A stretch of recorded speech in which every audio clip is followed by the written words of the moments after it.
या समारंभाला पूजन समारंभ असं म्हटलं तर मला जास्त आनंददायी वाटेल. परमप्रीतीचा धागा पूजनाने आणि भजनाने आपण साधत असतो. आपण पाहिलं असेल की संन्यास दीक्षाविधीच्या आनंदामध्ये ग्रस्तांनी दिलेलं, त्यांनी कमवलेलं स्वकष्टाचं निढळाचं द्रव्य ते मुकुंदराज बाबांच्या आणि कार्यक्रमाच्या आयोजकांच्या मार्फत या सर्व गुरुजनांना निमित्त करून ईश्वरार्चन करण्याचं भाग्य मुकुंदराज बाबांना मिळालेलं आहे. तो क्षण तुम्हा आम्हा सर्वांच्या वाट्याला यावा अशी अप्राप्ती भावत आजचा हा आनंदोत्सव संपन्न झाला असंही जाहीर करतो आणि आपण त्याचं टाळ्या वाजून स्वागतही करूया. इथे बसलेल्या प्रत्येकाला असं वाटतं की असं पूजन मलाही मिळावं, असं करण्याचं भाग्य मलाही प्राप्त व्हावं, परंतु तो पूर्वी आराधेला व्हावा की. आणि म्हणून ज्यांना अशा संत महंतांची सेवा असं पूजन करण्याचं भाग्य मिळतं त्यांनाच परमेश्वर जवळ होतो, त्यांनाच परमेश्वर जोडता येतो. आणि म्हणूनच आजचं हे पूजन परमप्रीतीचं नातं घेऊन आलेलं आहे. काय आहे परमप्रीती? परमप्रीतीचं विनाशकाळे ही परहित निरदती परमप्रीती. त्याही पलीकडे बाबांनी मला परवाच एक अर्थ सांगितला, आमच्या भास्कर बाबांनी. वासने अनुरूप काय शब्द आहे तो? पुढीला माने. आणि वासने अनुरूप वासनेनुरूप सुख पडे आणि पुढीला अशी माने, त्याला म्हणतात परमप्रीती. करणारा असं वाटतंय बघा, लक्षात ठेवा, पुढीला माने. इथे तुम्हाला माहिती नसते, आम्हाला सांगून ठेवतो, तुम्हाला माहिती असावं म्हणून. आम्हाला जेव्हा ते टोपं वगैरे घातलं ना, ही आम्हाला जणू काही उतटणे रूप अंतिक भोगायची वेळ आलेली आहे असं आम्हाला वाटत असतं. की कारण हा अस्थिपरी काही माझ्या बापाशी विहिली, त्या वंशाचे आम्ही अनुज आहोत, आम्हाला घेताना सुख नाही त्याचं. परंतु पुढीलाला माने, पुढीलाला आवडतंय तर पुढच्याच्या आनंदात आमचा आनंद आहे. पुढीलाचं भलं, पुढीलाचं, कारण देह कष्टविती परोपकारे. पुढीला माने आणि वासने अनुरूप काय म्हटलं ते? सुख पडे. ज्याच्यामध्ये सुखश्रेय शृंगार आहे. ज्या पूजन परंपरेमध्ये हे ज्ञानाचं पूजन, हे व्यक्तीचं पूजन नाहीच आहे. मुकुंदराज बाबांनी आणि त्या सर्व परिवारांनी ज्ञानपूज्य, ज्ञानवृद्ध, तो सर्वत्र पूज्य आहे. असं काय आहे या धाग्यांमध्ये की जी माळ ईश्वरार्चनाच्या निमित्ताने उपयोगी पडते? बंधूंनो, ग्रस्ताश्रमांमध्ये असलेल्या साधकांना आणि इथे आमचे युवक साधनेतून साध्यापर्यंत प्रवेश करणारे, वाटचाल करणारे सगळे दीक्षार्थी सुद्धा आहेत. सेवा समर्पण ग्रुपच्या वतीने सेवा समर्पणाचा आनंद आहे. इथे जमलेल्या प्रत्येक अनुसरल्या साधकाला ही इच्छा असते, वासनिकाला इच्छा असते. आमची इच्छा वेगळी आहे, तुमची इच्छा वेगळी आहे. ग्रस्तांना वाटतं की आम्हाला पूजन मिळावं, आमच्याकडून भजन घडावं. महानुभावांच्या ज्ञान परंपरेमध्ये भजन आणि पूजनाचे वेगवेगळे रूप आहेत. लाड कामराज नावाचा एक महानुभाव पंथीय उपदेशी आहे. त्याला कोणाचा उपदेश होता माहिती नाही.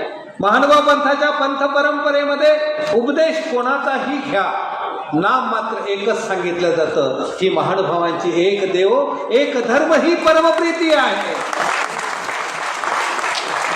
कोणाही महानुभावाने जरी उपदेश दिलेला असेल तर सांगणारा पंथ नाम जे आहे ते सगळ्यांचे सारखेच आहे. अन्य संप्रदायात असं नाही आहे. गुरु वेगळा, त्या गुरुने दिलेला मंत्र प्रत्येकासाठी वेगळा असू शकतो.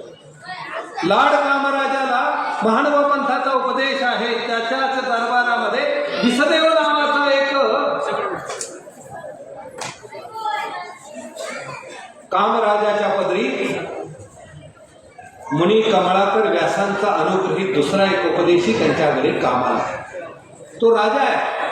त्यांच्या घरी कमळाकर मुनी कोठी व्यास यांचा एक उपदेशी विसोबास त्याचं नाव आहे.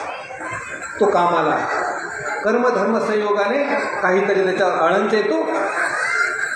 कानातली बाळी चोरली या सदरावर त्याला अटक करण्यात येते. लक्षात ठेवा, परमप्रीती साधायची आहे तुम्हाला, तर ती परमप्रीती साधण्यासाठी विनाशकाळे ही हितनिरत ही बुद्धी असली पाहिजे. मुनी कमळाकर व्यासांचा शिष्य अटकेत आहे. दोघंही उपदेशीच आहेत. ही गोष्ट गुर्जरशी व्यासांना कळाली. गुर्जरशी व्यास आणि कमळाकर मुनी व्यास बिदर प्रांतामध्ये धर्मवार्ता करता करता बोलून गेलेले आहेत की माझा एक शिष्य आहे, त्याचं नाव विसदेव आहे. तो ग्रस्ताश्रमात आहे, परंतु त्याचा अभ्यास खूप चांगला झालेला आहे. शब्दाची जाण आहे त्याला, व्याकरणाचं ज्ञान आहे, आदर्श वासनिक आहे, परंतु कामराजाच्या बंदीमध्ये बंदी शाळेत अडकलेला आहे. ही गोष्ट जेव्हा गुर्जरशी व्यासांना कळते, गुर्जरशी व्यास त्या कामराजाच्या दरबारामध्ये भोजनाच्या निमित्ताने जातात. अटनादिक्रमे गेलेले कमळाकर मुनी व्यास जेव्हा कामराजाच्या घरी जातात, त्यांचं भजन पूजन केलं जातं. लक्षात ठेवा, आमच्यामध्ये अतिथी देवो भव परंपरा तर आहेच आहे, परंतु प्रत्येक महानुभाव पंथीय साधकाला असं वाटतं की माझ्या घरी आल्यानंतर काहीतरी खाल्लं पाहिजे. वाटतं की नाही सगळ्या महिलांना? बाबा आले की पहिले सगळे कशात घुसतात? काहीतरी बाबांना खाऊ घालायचं.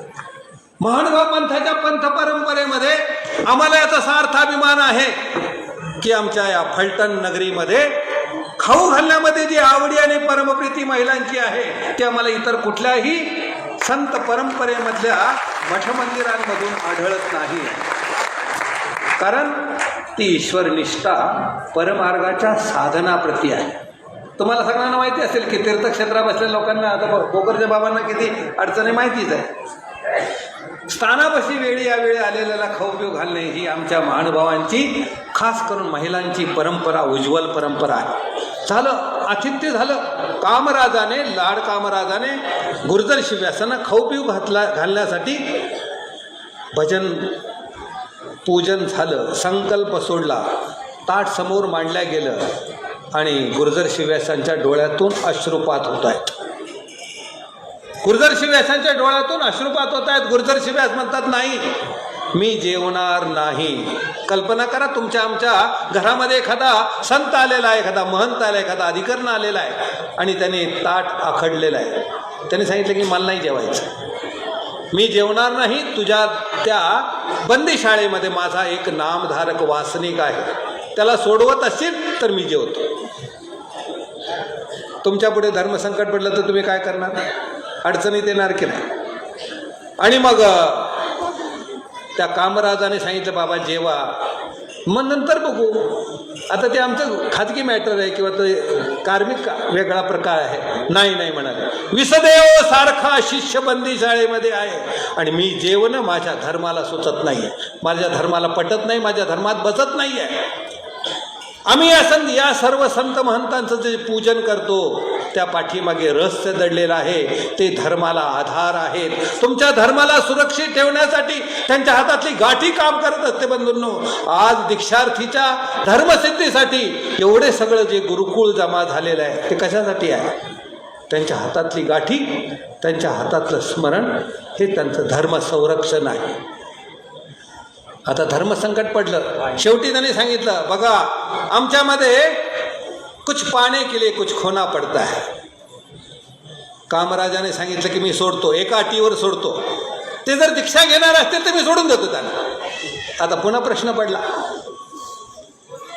आणि मग गुर्जरशी व्यासांनी सांगितले, काय हरकत नाही, हो तू सोड त्यांना, मी ते दीक्षा घेतील. एवढा विश्वास आमच्या महानुभावांचा आहे. एखादा आदर्श वासनिक आमच्या हातातल्या गाठीने अनुसरणापर्यंत नाही, मोक्ष मार्गापर्यंत वाटचाल करू शकतो. हा आत्मविश्वास आमच्या महानुभावांच्या धर्म आणि धर्मीयामध्ये लक्षात ठेवा. गुरुदर्शी व्यासांनी शब्द दिला, विसलेवांना सोडण्यात आलं. हेच विसोबास पुढे विश्वनाथ बास बाळापूरकर बनून महानुभावांच्या ग्रंथ परंपरेमध्ये प्रमाण पुरुष म्हणून झाले, ज्यांनी ज्ञान प्रबोध हा ग्रंथ लिहिलेला आहे. ती आमची ही उज्ज्वल परंपरा आहे. आज आमचे दीक्षार्थी जी बालभिक्षुक, जी बालसन्यासी दीक्षा घेते आहे, अशी एकाएकी घेत नसते. अशी एकाएकी या वाटेने इथपर्यंत येऊ शकत नाही. आम्ही त्या गुरुदर्शी व्यासांच्या परंपरेतले असलेले जे साधक आहेत की ज्यांची विसदेवांची विश्वनाथ बाळापूरकर नाम संज्ञा होऊन त्यांचा उपयोग तिन्ही स्थळांच्या कार्यकर्तृत्वामध्ये सुद्धा उपयोगी पडलेला आहे. हे महानुभावांच्याकडे असलेले बालसन्यासी वात्सल्यासह अभिष्टचिंतनाने धर्माला उपयोगी जातात. परमार्गाच्या सेवेला, परमार्गाच्या सन्निधानाला आणि ईश्वराच्या आनंदाला पात्र होण्याचा मोठा अधिकार आम्हा महानुभावांच्या स्मरण साधनेमध्ये आणि अभिष्टचिंतनामध्ये आहे. त्या परंपरेमध्ये आम्ही अनुज आहोत. त्या परंपरेमध्ये आम्ही स्वतःला अनुभवलेला आहे. आम्ही स्वतःलाही अनुभवलेलं आहे. मुकुंदराज बाबांसह या व्यासपीठावर माझ्या माहितीप्रमाणे 10-11 गुरुबंधू आहेत. काय आहे आमच्याकडे? आमच्या गुरु निमित्त सुहृद आणि उपकारक यांच्या अभिष्ट चिंतनाची शिदोरी आहे. यांनी घडवलेल्या मढवलेल्या, आणि लक्षात ठेवा, गुरुनिमित्त जास्त घडवत नाहीत, त्याच्यापेक्षा जास्त घडवतात गुरुबंधू हा जो असतो, गुरु भगिनी ज्या असतात त्या माणसांच्या जीवनाला आकार देण्यामध्ये सगळ्यात महत्त्वाच्या भूमिका निभावत असतात. आणि म्हणून सार्थ आम्हाला याचा अभिमान आहे की आम्ही घडलो. गुरुनिमित्ताने तर घडवलं असेल, पण सर्वात जास्त घडवलं तुमचा मित्र असतो की नाही, लक्षात ठेवा. तो तुमचा साथी नसतो नुसता, तो सारथी असतो. आणि जो सारथी असतो ना, तोच माणसाच्या जीवनाला आकार देऊ शकतो. मला मुकुंदराज बाबांनी परोठली कशी गाठ बांधायची हे शिकवलेलं आहे माहिती तुम्हाला? आता इथं असलेल्या, समोर बसलेल्या किती जणांना परोठलीची गाठ मारता येते? मी हंसराज दादाकडून शोधणं कसं शोधावं आम्ही चॅलेंज देऊन सांगतो, आजही सांगतो. समोर बसलेल्या किती जणांना शोधणं, हातात धरून पाणी शोधता येतं. मला शोधणं कसं धरायचं आणि पाणी कसं गाळायचं गुरूंनी नाही सांगितलं. आम्हाला तर आमच्या बाबांपुढे तर समोर उभं राहायची सुद्धा हिंमत नव्हती. पण हे शिकवलं कोणी? गुरुबंधूंनी शिकवलेलं. जीवनामध्ये सारथी असला पाहिजे. आणि हे सारथ्य गुरुबंधू आणि गुरुभगिनीच्या रूपाने परमार्गामध्येच मिळू शकतं. आणि ही परमार्गाच्याच कूपकाठीतून आम्ही सर्वजण घडलेलो आहोत. मुकुंदराज बाबांच्या धर्मसाधनेसह त्यांच्या गुणोपकारांची आठवण करत, त्यांनी या सर्वांनी गुरुकुळांनी घडवलेल्या धर्मीयांची आठवण करत, यांचंही अनुसरण ज्या मोक्षमार्गाच्या वाटेने वाटचाल करणाऱ्या बबलीताई आहेत, सिंधुताई गुराईच्या रूपाने आहेत, रंगूबाई आहेत, यांचं काय काम, यांनी काय केलं या जीवाला आकार देण्यामधला अनावश्यक भाग कमी करून फक्त चांगला भाग ठेवणे, एवढंच काम त्यांचे अवतीभोवतीचे साधक करत असतात. त्यांचा हा अनुसरण धर्मसिद्धीला जावं असं प्रभू श्री चक्रधरांच्या श्रीचरणी प्रार्थना करतो आणि माझे 2 शब्द संपवतो.